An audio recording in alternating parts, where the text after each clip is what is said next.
questo sabato con la nostra trasmissione Antologia della Sardegna. Come sapete, un grande itinerario, siamo arrivati, credo, intorno alla 30ª puntata, ne mancano 10, un grande itinerario attraverso la storia, la cultura, la lingua dei sardi. Bene, ad Arizzo, come dicevo, si ferma il nostro treno per parlare di questo bellissimo paese, questo bellissimo villaggio della Barbagia di Belvì, e per raccontarvi anche, spero di farlo completamente, un momento particolare che in questo momento vive Arizzo, che è la grande sagra delle castagne. Bene, cominciamo subito con una visita che io tendevo da fare da tempo, ma il restauro è finito da poco. Piano piano vi spiegherò di che cosa si tratta. E Cineste. E Cineste, qui siamo nella lingua del posto, vuol dire chi è. Bene, allora noi rispondiamo. Antologia, Videolina, possiamo avere la chiave? Un attimo. La cerca, la chiave, perché qui, cari amici telespettatori, questo è l'antico carcere spagnolo di Arizzo. Ebbene, poi vi presenterò il carceriere, ecco, che mi passa la chiave, e allora proviamo a entrare. Si vede dalla dimensione, è davvero un carcere antico, e allora vediamo, ecco, ce l'ho fatta, entriamo dentro. Ed ecco il nostro carceriere, colui il quale mi ha passato la chiave, una sorta di finzione. La televisione spesso è anche questo. Come sta? Allora, vi presento subito, si può dire, siamo vostri ospiti in un carcere, è un po' strano. Comunque, il carceriere Tito Contu, assessore alla cultura di questo comune.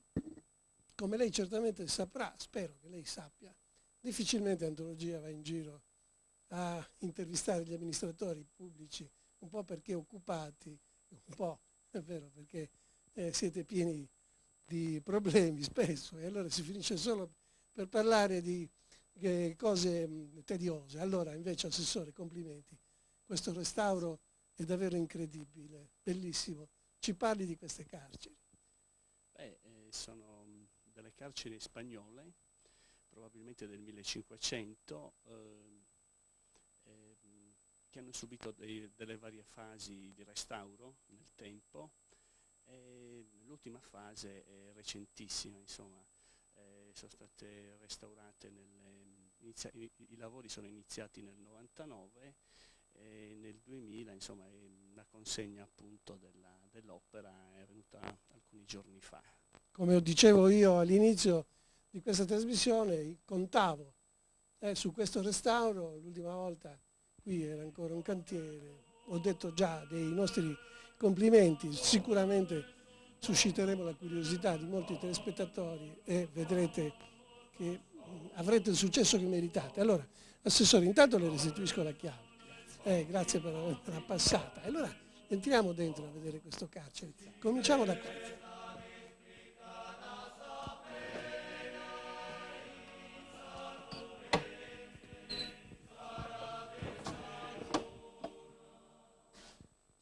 Allora, bene, questo è il primo ambiente. Che cos'è? Che cosa rappresenta? Intanto bisogna subito dire che non sono le carceri che noi abbiamo nella nostra mente, molto più piccole. Deve essere sicuramente ambiente su Guardiano vai a sa custodia ai scarceraus.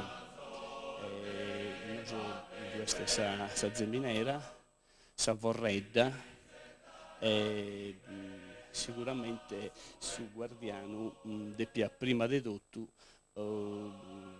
alloggiare questo carceraus in questa due scammeretta fra Paguglieus. Ecco, è perché questo era un punto dove il guardiano viveva, perché c'è il cucinino, tutte le chiamiamole comodità, ma nello stesso tempo tenere sott'occhio i suoi detenuti. Allora, innanzitutto, assessore, qui c'è una botola che si apre, e dove si va?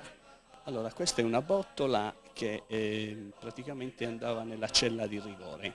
Questa in origine era l'unico accesso alla cella, probabilmente i detenuti venivano calati con delle funi e lì stavano proprio perché avevano commesso particolari reati, insomma, ed erano puniti, insomma, in maniera molto, molto grave, perché all'interno di questa stanza, che poi vedremo, c'era solo un finestrone e con delle mura molto spesse.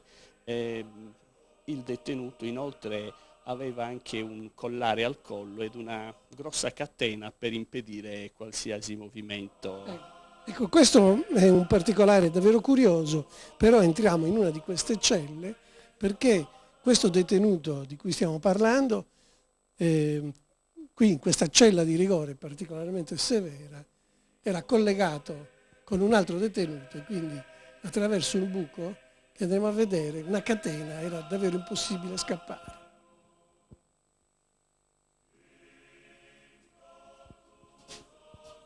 Allora, Questa appunto deve essere sa cella, una dei due cellas, è una cella pitica, devo a malapena due gabo.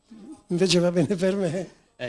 Un po' anche lei presumo stia male comunque.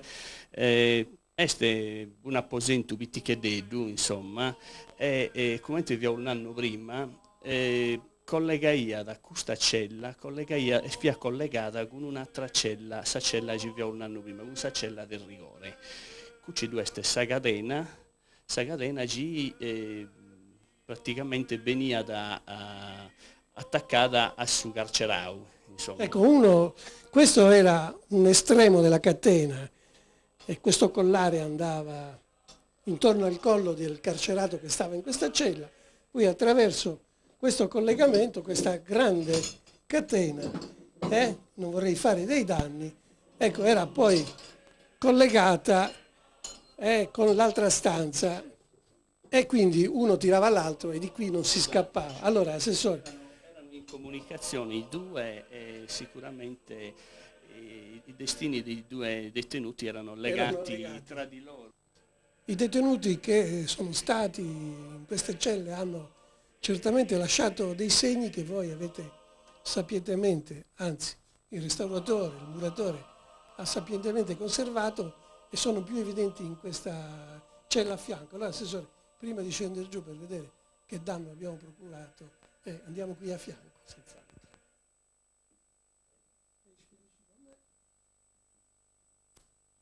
Ecco i segni di cui vi parlavo, che sono poi, che accomunano molti muri di queste Cayenne antiche. Allora qui che cosa si intravede? Proviamo a ipotizzare, a immaginare.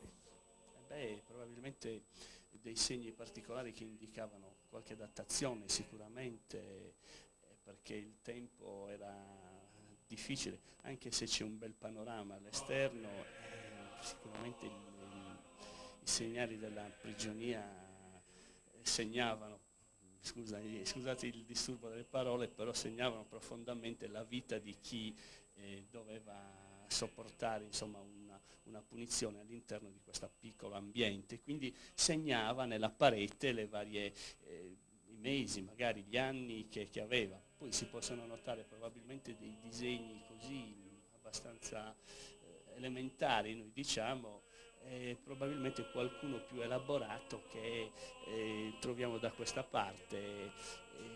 Ci vorrebbe proprio una persona che...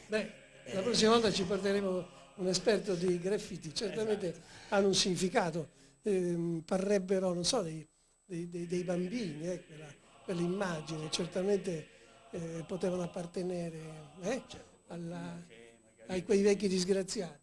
E poi i segni così sembrano il passare degli anni, forse si contavano gli anni segnali.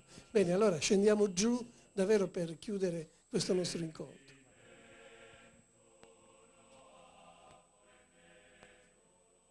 Chi ci segue ricorderà l'immagine, eravamo lì sopra, è caduta questa grossa catena che teneva collegati i due carcerati. Esatto, in origine questa era non aveva questa apertura, ma era, come ho detto prima, un carcere di massima sicurezza, e questa probabilmente era la cella di punizione. E il detenuto era al buio, praticamente, o quando gli volevano appunto garantire la luce, aprivano la finestra, che è chiusa comunque con una chiave, e l'unica luce passava da lì. Era difficilissimo che potessero scappare, anche perché le mura sono spessissime. Si può anche notare da questa immagine, se la fate vedere. Sì, la facciamo certamente vedere. Questi erano muri almeno di un paio di metri.